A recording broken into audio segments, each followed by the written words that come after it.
Hi, and welcome to Female Entrepreneurs Magazine, your go-to platform for ambitious women who are ready to take the business world by storm. I'm your host, Angel France, and each week we'll dive into the latest strategies, stories, and success secrets from the most inspiring female entrepreneurs around the world. Whether you're just starting out or scaling up, this is your space to connect, learn, and grow alongside a community of trailblazing women who, just like you, they are making their mark in the world of business. From personal branding to powerhouse marketing, from leadership to lifestyle tips, we've got you covered. So get ready to ignite your passion, fuel your purpose, and unlock your potential with Female Entrepreneurs Magazine. Let's make this journey together and turn your entrepreneurial dreams into reality.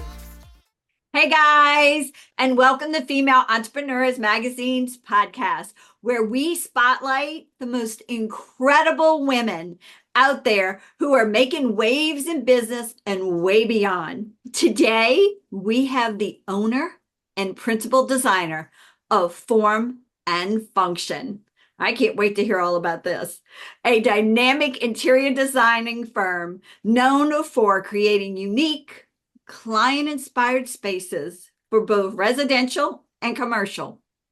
You know, my home, I definitely need her. I'm like, oh my God, she has 20 years of experience in the industry and a background in art and psychology. I think she's in my brain already. Not sure about that, but she's probably like, oh, she probably would like have this for this or this for this. I could just see you. All right. She brings a distinct approach to design, merging aesthetic, beauty, and thoughtful functionality. Her work reflects passion and global artistry. She tailors each space for you, the client, because she builds that relationship with you. And that is how she creates the space that inspires you and you alone. I want to welcome today Sherry Schmidt to Female Entrepreneurs Magazine podcast. Thank you. So excited to Thank have you here. you. I'm so thrilled to be here. Thank you. Good, good. So tell me, how did you first start in interior design? Yeah, I think I knew from a young age. Like I remember really little being looking through National Geographic magazines and just always like fixating on the architecture and the design of like certain homes and spaces. Then I kind of went into care for developmentally disabled adults. And I did that from the time I was 15 until I was 21. But I always took art classes too. I always had that like artistic need in the background. And so I was painting, I was taking art classes, I was taking all kinds of different, photography as well as sociology and psychology because I loved working with people. I loved being around people and helping them out. And when I found interior design as a course, I said, this is it. This is a way for me to express my medium. Definitely. So Yeah. I saw that psychology in there and I'm like, oh my God, is that what hmm happens? Like you could actually like look at people. I mean, you can see what lights them up when you talk to them. Am I right? Oh my gosh, absolutely. And I mean, um, I feel like it's so therapeutic, like the design process. And we like when we work with people, I get to know you, I get to know your family. We end up becoming friends. Just today, I played tennis with one of my old time clients, and we've become friends. And we still play tennis together and hang out. And, we even may go on a vacation together. But it's like therapy. I mean, who doesn't love getting away from your life for a little while? And come in to pick out some gorgeous fabrics for your drapery or artwork, I mean, we have a lot of fun doing it as well as like the technical stuff. And go shopping. Come on. Hello. We do go shopping. My gosh. I thought about doing a shopping with Sherry series because I'll tell you the story. At the end of a project, we'll stay with you from the very beginning implementation to the end and every little last accessory in detail, right? Um, and the last accessories always end up with like an amazing shopping trip. I've been to, so for instance, we were dressing this huge 8,000 square foot home. And we said, let's go shopping down in Detroit. I said, okay, clear out your credit card and clear out your Suburban because we're going to go shopping.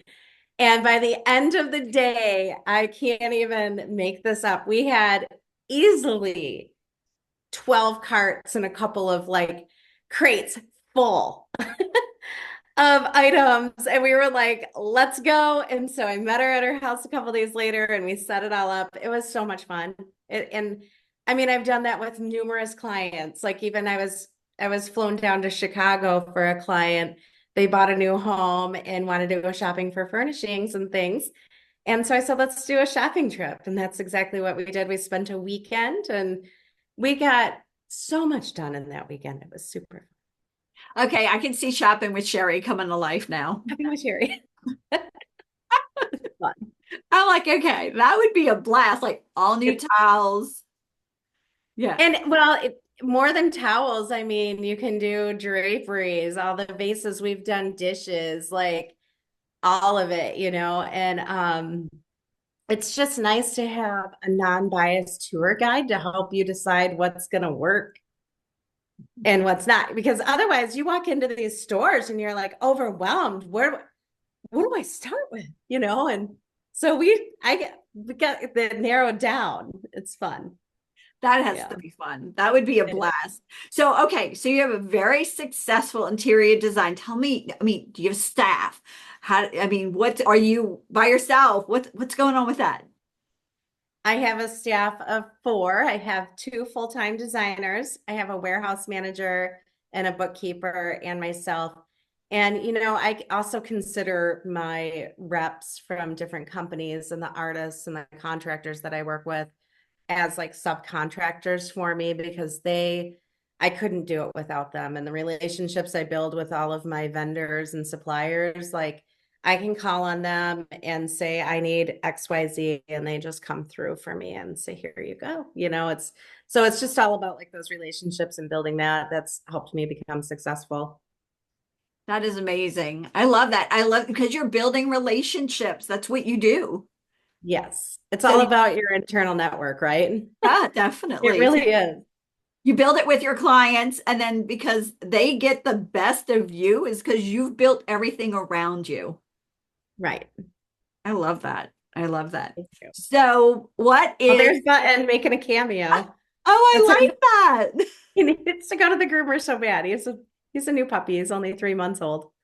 Oh, what type of dog is he? He's so cute. It's a mini golden doodle. Hanging out. So cute. My Yorkie Thank just ran out. He, he usually makes an appearance, but my husband came home, so he had to go see him. you. I love that. Yeah, so we're real here. It's like real life, Yeah, right? It's puppy wandering around. You might see a kitty. yeah. Oh, you have a kitty too? I have two cats. We have Dolce and Gabbana. Oh, oh, cute. Shopping Yeah. trip. Gucci and Gabbana. Shopping trip. We need. Yeah. That's cute. I like that. I love Thank that. you. And so tell me about some of your latest projects. I think you maybe won an award. I was looking. I just found out last Friday that we won an award for a project, and I'm going to pull it up because I don't want to say it wrong. Um, 1 second.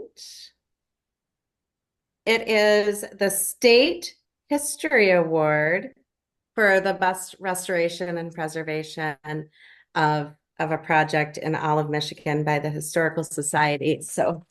Um, so it was a pretty nice award to find out that we won. And that project was a 2 year long project. It is just about 2 hours north of me. It's in the oldest building in West Branch, Michigan, and it's an old train depot. So when we designed it, we kind of like we wanted to give a nod to like that 100-year-old train. We added a little bit of like a rustic with kind of a steampunk almost on parts of it. Just wanted to get some really historical, a nod to the history. And I just never, it's something that we didn't expect, but I'm so excited about that, to find out. And I can't wait to see it published online. It's just very fresh. So Yeah, so it's it's not even surreal yet. I mean, it's just like, okay, it is surreal. It's like when's it gonna really come, right? What's gonna happen? exactly. I I know. like I'm so excited about it. So more to come on that. More to come. We'll put it in our link tree when it's online. that'll be exciting. And so what year did you tell me about the history of you actually becoming the owner of Form and Function? Form and Function. So Form and Function is it's a commercial design firm that was developed by Gail Bitzer. She founded it back in 1999. And I was just 19 years old at that time. Didn't even know who she was. But so I have 14 years of residential design background. And in my young 30s, I went back to school and got my degree and became a certified interior designer. So what that means is it equips me to just be more thorough with my clients, especially with like commercial clients. You're able to do like reflected ceiling plans and look at the HVAC and do like all these FF&E schedules. And it's just a lot more thorough of a program. After I finished college with that, I interned with Gail and loved it and never left. And then I ended up buying her business to 2020. It was a great day. It was a Thursday. And a month before a global pandemic, which was fun. But so, yeah. So 4 years ago, I became an official business owner. That is awesome. How did you transition from the pandemic? How did you maneuver through that? Because I'm sure there was some pivoting you had to do as a new owner and then Mhm. pivoting right then and there. So I got really lucky because one thing that I just always set myself up with mentors and, built that internal network early. And I had a great CPA who sent me all kinds of things to fill out, like for if I needed financial assistance at the time, or what kinds of things I could do to keep my business up and running when we were completely shut down. So we were shut down in, I think, March 23rd of 2020 with the intent that the construction industry would open back up on May 7th. So it was a full like 7 or 8 weeks that we couldn't do a thing. And but I still went to my office. I was an essential employee because I was now the owner. So I still went into our studio and I was able to connect with clients, and we just started doing Zoom meetings. And I would like put together packages of material samples and stuff and set them outside the door, and then my clients would come and pick them up and we would wave hi. And so my clients were right there with me. They were waiting for the construction industry to open back up, and it was really lovely that they weren't going anywhere. They weren't going anywhere at all. And so it was a scary time, but at the same time, like as soon as we were allowed to go back to work, it was literally a flood. The first 2 weeks were just busy with everybody like wanting to like reach out and talk about their projects and get contractors going on it. And then I live in Midland, which now I live in Bay City, but we had a 500-year flood in May, I think 19th. So 2 weeks later, we had a 500-year flood. 4 dams broke. It took out entire town where I grew up. There was just devastation. And on top of the pandemic, it was like a crazy time. And I am and I'm digging out my mom's basement, which got completely ruined. And we're putting stuff out to the road and it's all wet. And we're trying to figure out like what we lost personally in the flood. Um, and I had one of my friends who's a contractor call and say, I need you at the country club this Saturday morning. And we have this huge, beautiful country club. It's kind of one of the flagship country clubs for the United States, just that pretty. And they had a flood in their basement and they brought us in to help with all of the restoration and renovation on the flooring. So I really honestly like what got me through it is just I didn't even have time to think. So I think that helped me get through it. We were just so busy. It was like just the storm. It was like in hindsight, I couldn't tell you what we were doing. We were just like, let's go one foot in front of the other. I had another client that I was working with and they had just moved their entire uh sorry, I'm losing the word, their entire business with all of the machines and everything to Midland from Ohio. And they lost, I mean, millions of dollars. And she's like, I'm just mitigating this loss and, trying to get through it. And so it was just this really insane summer. And I feel like COVID was, I mean, just like what the heck icing on the cake, like what just happened. And then we started getting into logistics. And once our businesses were coming back, the the shipping industry started to lack. So we were seeing timelines and lead times on product of up to like 30 weeks. I mean, just insane amount. I mean, we were waiting 6, 8, 9, 10 months for like a refrigerator and even more. I mean, it was just a really crazy few years. So we're still catching up, I feel like, from that. Yep. Oh my God.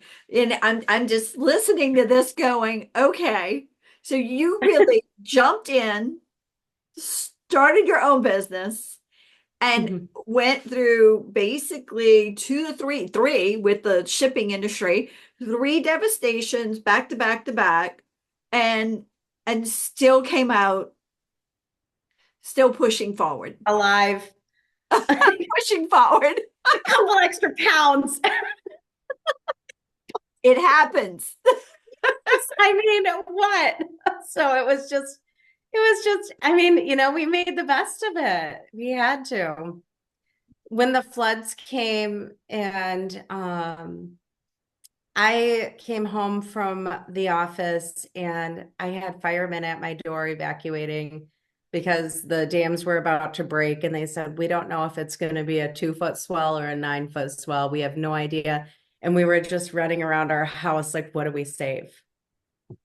And trying to put so I just, it just watching the flood victims now on the East Coast, I can't even watch the footage. It's just so devastating. It breaks my heart what they're going through. Same thing here. Same thing here. Yeah. I'm a New Orleans girl, so same thing here. Oh, We yeah, you totally had it. understand. Yeah, and I was on the lake when it Okay. happened in water. So it just totally get it. Just understand my heart breaks for them so much. Oh, yeah. The devastation is just so real. It is. And you just have to like put one foot in front of the other and um do the best you can to do the best you can. To like what do we do next? Yeah. So Yeah. So my philosophy is we don't know if it's 2 feet or 9 feet. Just get out. There's nothing you can do oh, about it. Just get we out. did. My husband was laughing at me. He's like, really? You're gonna take the deed to the house? I'm like, I don't know what to take. Yeah, you might as well just take the pets and Everything out of the safe, you know? take the What pets, do the we kids, whoever's in the house, and just leave. Yeah. I just leave. That's what we did. Just Yeah. leave. Yeah, and that's what you did. That's what you have to do and say it's stuff and everything's replaceable. Everything And is I just went back to the country club yesterday. I went back and visited, and the amount of, I mean, work that we pulled off in 3 months, because you have to consider we have this elite club with elite memberships, and they've lost memberships because of COVID. They're losing income because of COVID. They don't have flood insurance. They need to open back up so they can start getting their income back up to a level. So everything we did had to be like 5-star look and time. I mean, we had the lead times to deal with. So we had to find product that was either going to be like 4 to 6 weeks instead of 24. We didn't have time to wait. So I mean, and it had to look super high class. I mean, this is a great project, a huge feather in our cap. And so it was just like, oh my gosh. And I'll have to share pictures with you, but I think it turned out really great. And we ended up doing 33,000 square foot of renovated space in about 2.5 to 3 months time, which is totally unheard of. that is that is Yeah. busting some tail. And like we're talking like we did on the gym floor, this wonderful, beautiful, super heavy duty rubber flooring with a 7 foot by 5 foot logo, like laser cut into it with a two-tone. I mean, I don't even know how I did it. It was fun. It was fun. There you go. It was We just fun. brought up a very important point. Are you having fun doing your business? And you Most of the time. Yes. just every now and then. Just everyone. No, I try and have fun. I always think that I've always said, like, I think happiness is a skill set that you have to try and have. Like, you have to work for happiness. And You I've really, always tried to like incorporate that. Like, what can I do if I'm feeling down to like make myself pick myself back up? Because nobody else is going to do it for me, you know? so you do all of these projects. You're not just in Michigan. I mean, you do other states. You would do global. Am I right? You would do international, right? Yeah, we've done Houston, Chicago, Ohio, Milwaukee, a little bit in Montana. Um, just off the top of my head. Wow. So going back, which you've been through, those quick 4 years have probably just flown by and you don't realize it. But in those Mhm. 4 years, what would be your superpower that you wish you had for one day?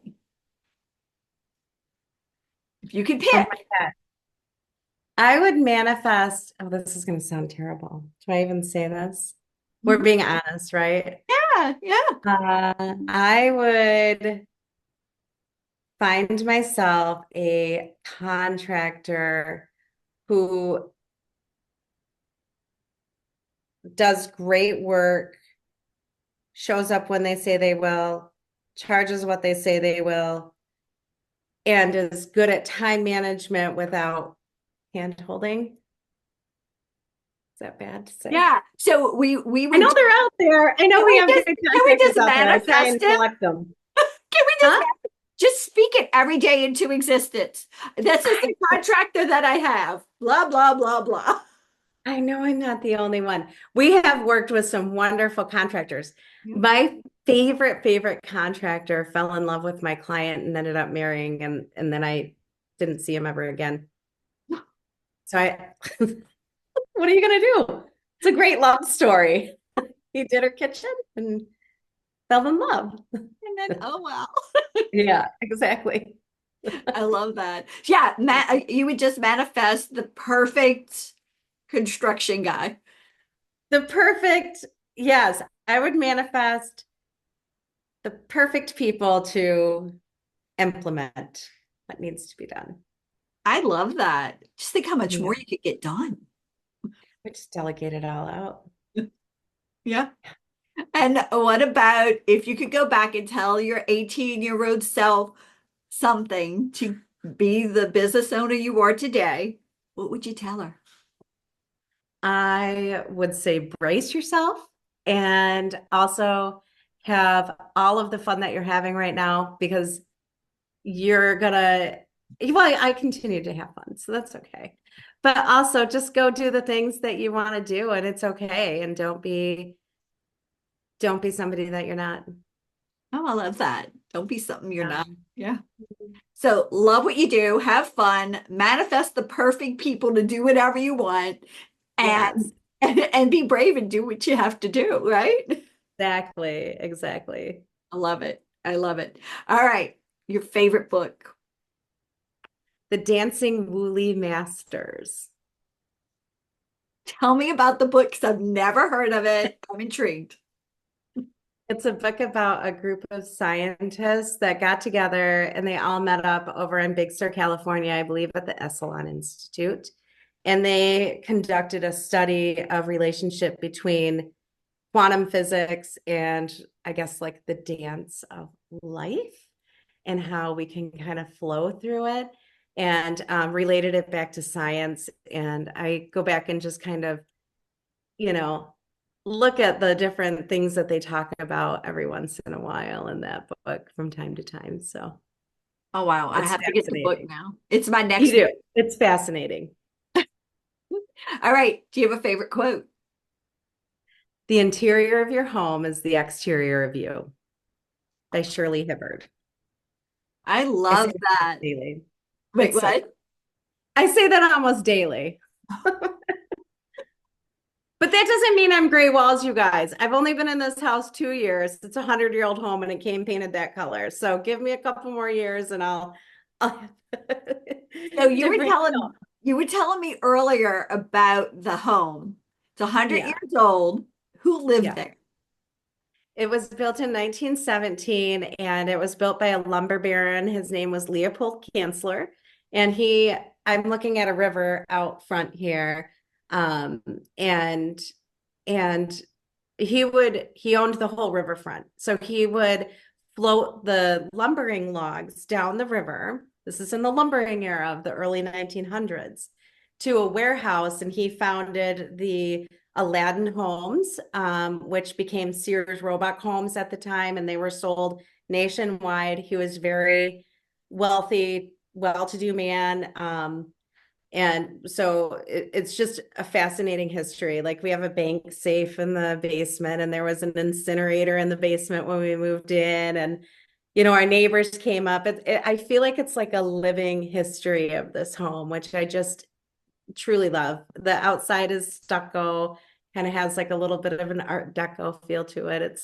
It's beautiful. I So. love that. Well, I thought the coolest thing you said was what his wife did. She was an interior designer and she did all the draperies at Mercy Hospital where my mom was born, which was pretty cool. So yeah, I feel like they maybe they were like, "Hey, Sherry, come on in." This is your house, Sherry. This is yours. I knew it as soon as I walked in. I looked at my realtor and I said, "Yep, this is my house. I'm gonna put a full offer on it today." And so we did, and it just And worked out. you've only been there 2 years, you said, correct? Or how And long? here 2 years. 2 years, yeah. That is So awesome. All right. Favorite song that gets you a little moving and grooving? well, I don't know if it's moving and grooving, probably, but I mean, a song that I think about that pops in my head is by Taylor Swift. All you had to do was stay. And I feel like that song got me when I was buying my business, and it was like a lot of fear and stress happening. And she's like, all you had to do was stay, like.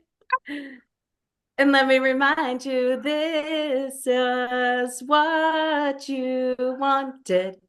Oh. And I just think about those words. I love her lyrics. I mean, I'm a total Swiftie. I love that. That is so cute. And I love the fact you sang it. Yeah, I only had one other person sing on here, so I'm glad you sang it. Thank you. not very well. No, That's okay. So I think everybody should sing their song from now on. Maybe that'll be a requirement. It would be fun. I should have, yeah, I have a karaoke machine in the other room. I always sound better when the microphone's on, right? Hey, bring it out. So, Yeah. future plans we should be looking at for you. What are some future plans you see besides Sherry Shopping Show or Shopping with Sherry? What are some other? Hey, I'm seeing it. I'm seeing it. You know what? It's so much fun. I'm telling you what.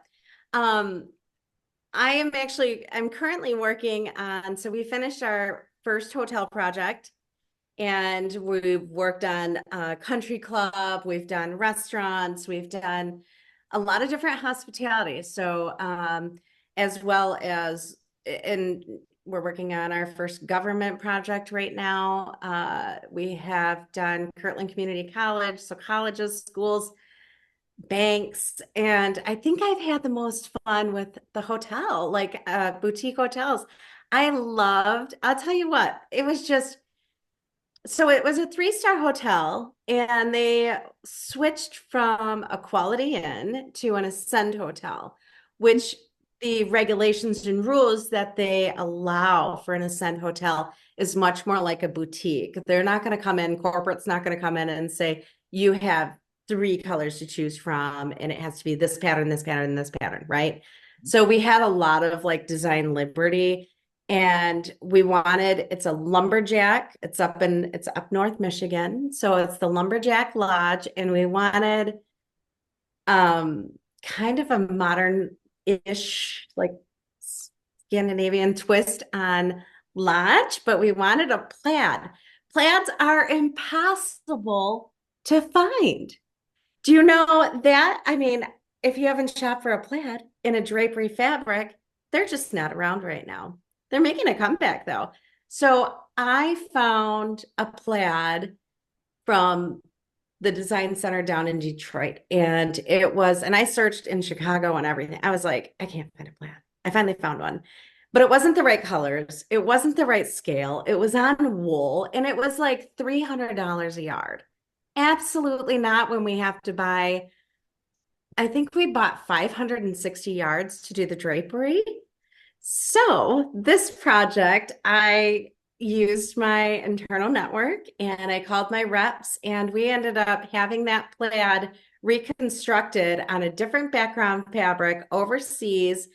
We colored it the way we wanted. We got strike offs on it, sent to us, shipped from overseas. And we got that plaid exactly the way we wanted it on a beautiful linen drapery fabric for under $30 a yard. It was awesome. Under We did 30 the bucks a same yard. thing. Oh my God. We did the same thing with the furnishings, you guys. We did the same thing with the lighting. And it was just so much fun for me to like figuring out those puzzle pieces is the fun part for me. Like, how can we take what your haves, needs, and wants are and actually implement it and make it work within your time constraints and your budget? It's still shopping with Sherry. We'll make it happen. Yeah, it's fun. I love it.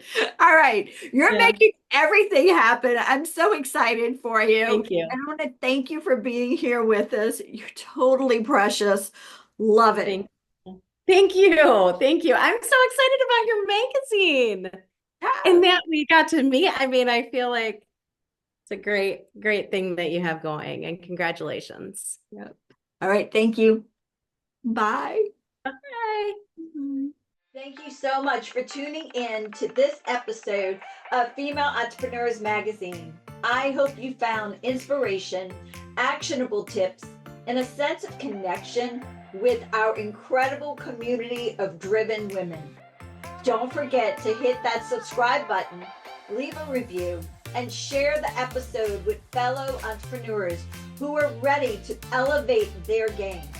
Remember, your success is just the beginning, and we're here to support you in every step of the way.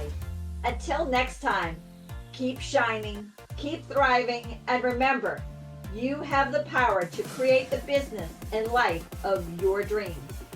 Stay inspired, and I'll see you in the next episode. Bye.